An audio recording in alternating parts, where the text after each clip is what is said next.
I'm working on some accessories for my 3D printed knitting machine, and it's really difficult for me to get all of this in the camera, and I don't want to be in the camera, so I'll just do the best that I can. I printed these in 3 pieces. This is the latest one that I printed, and I did center everything. The first one I did, this is actually probably my 3rd prototype, but I offset it because I thought it would be a little bit better, but I don't like it. I even put the base so that I'd have room to put my yarn closer to the post, but it really doesn't matter because I'm not sure how much of this is showing in the video, because all you need is your yarn to line up with the end here. So, and you can also cut your square dowel. This is a 5/8 inch dowel. You can also cut it to the height that you want. Originally I printed this all in one piece, not this part, but it was not practical to print all of that, and plus you were stuck with whatever size you got. So with the wooden dowel you can make it the height you want. So I'm going to show this one and see how much I've got in the camera first. This one's the one that I centered everything. And I included a little box that you can slide and use a rubber band to place it the height you want to put your digital counter in. And you can see that mounted on mine right here. So if you haven't watched the video that I made on the tension device, I think I call the video tension device, and I used a little knitting loom to weave my yarn in and out to create a consistent tension that no matter you couldn't do it with your hands. In other words, you couldn't keep a consistent tension just using your fingers as your tension. So if you use however many pegs you need, you can use any configuration on here. You can go straight down, in and out. You can use more pegs or less pegs, and it works very well to get an even tension. And then I added this hard wire, and I'm going to go and get the package in a minute to show you what this is.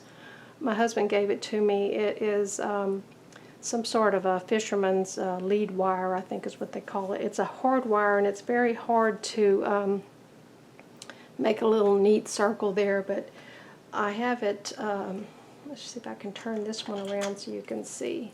I have it mounted to the other side just so that it'll have some spring back on it, and it works excellent.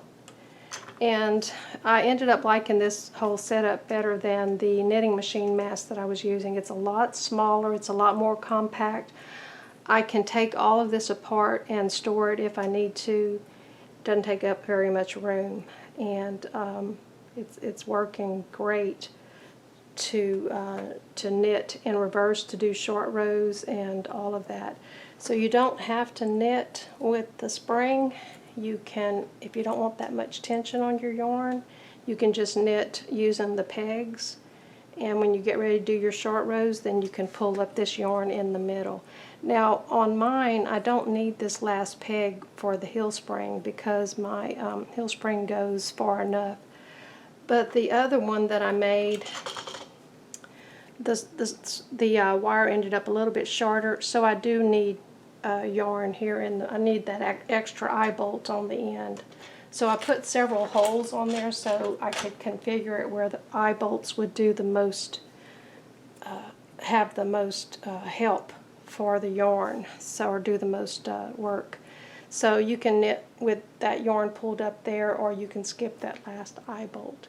So this is working well for me, and if I think I've got all my files the way they should be, I'll post them on Thingiverse. So you would print, there's actually 4 pieces. You got the top tension, you have this little cap. Take this one apart. You have the top tension part, and then you have this little cap that sits on top of the wooden dowel, and then you have the little box that holds the counter if you have one, and then you'll need your wooden dowel cut to whatever size, and then just some screws to put the base down onto your table. And that's really all there is to it. It's very simple. Almost forgot to show the package of the wire that I used. I don't know where my husband bought this one, but I have seen this online in smaller packs. It comes with a lot of wire, way more than I needed, but I use it for different projects and stuff. But you only need just a little bit to make your heel spring, and maybe a couple of extra in case you mess up, because it is sort of hard to bend. So I'm sure any kind of hard wire would work as long as it has some spring to it.